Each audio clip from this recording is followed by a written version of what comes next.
Kothandaraman. I am a user experience researcher. I'm a qualitative researcher, basically.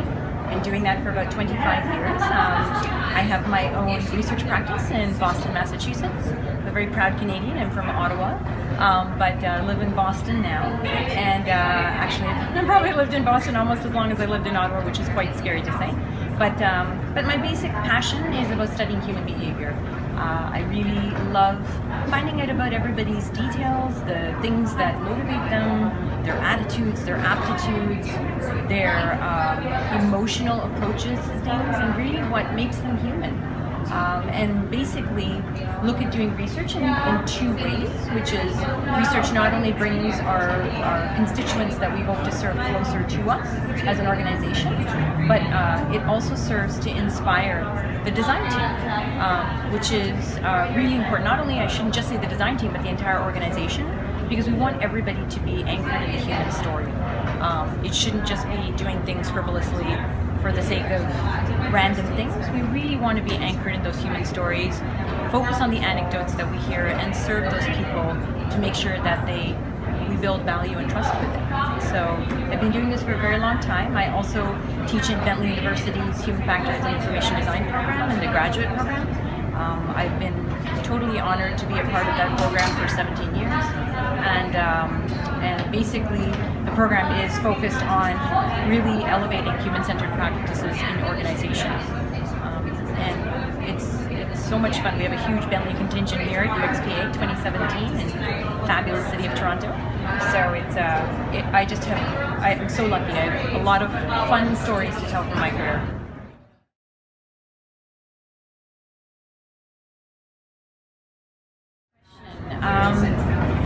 I'm quite philosophical about that, to be honest with you. I would say that the first and foremost thing is to ask yourself, what makes you happy?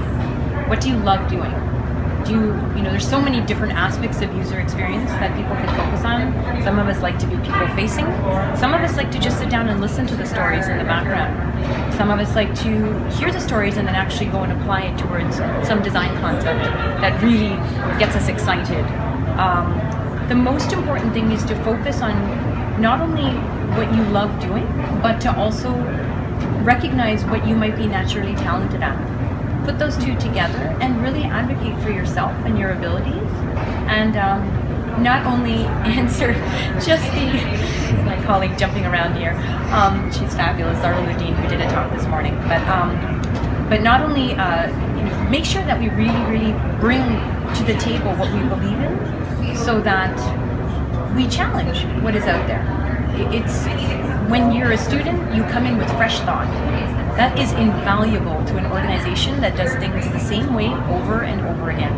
So whenever students are around me and they go, well, I'm really new and I don't know this, I'm like, great, we need more of you. I wish there were more of you, because you should step up and challenge. So I would say, really advocate for yourself. Put yourself in the middle of the circle and ask questions, because that is the best way to make people like me even think about my practices and reflect, to make sure that we are still advocating for good human practices.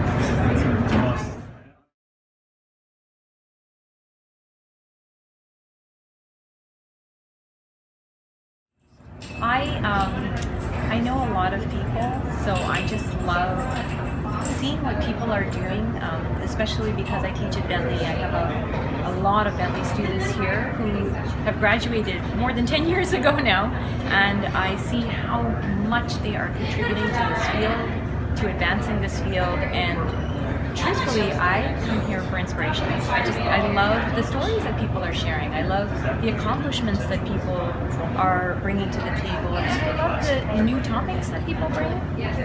Again, it makes me reflect on my own practices. Am I thinking about everything? Have I gotten stuck in a rut? Am I doing things the same way? It's just the best part. And then just all the fun smiles and people, and then meeting new people too, which is just fabulous. I knew Jean-Francois over Twitter, but now I met him in person. So there you go, I can attach the face and the name together, so it doesn't get much better for me. I feel this is fabulous.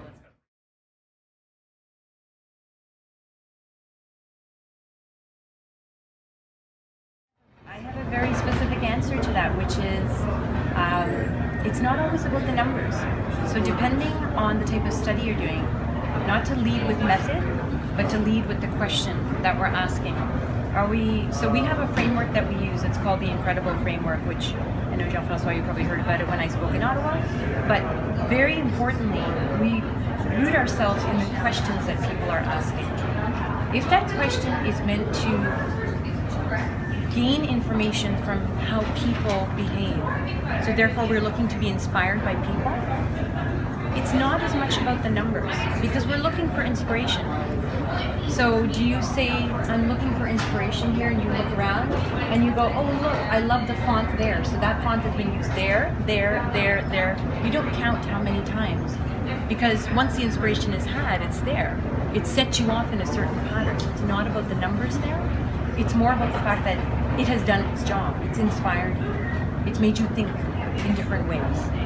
If it's a study, however, that is more definition-based, which is about ideation, if we look at design thinking and we're looking at coming up with concepts and different concepts, we might say that people felt that one concept was a little bit more endearing to them than another concept. How many people? That's when I would say it becomes more meaningful to follow that number.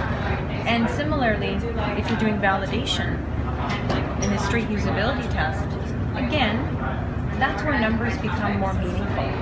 But when we attach numbers to studies that are more discovery or exploratory related, where we're trying to be inspired by behaviors, actually that's a big no in my books. I don't feel that makes any sense, because again, we're just looking for that inspiration and trying to understand how different people have workarounds and solutions to a particular topic.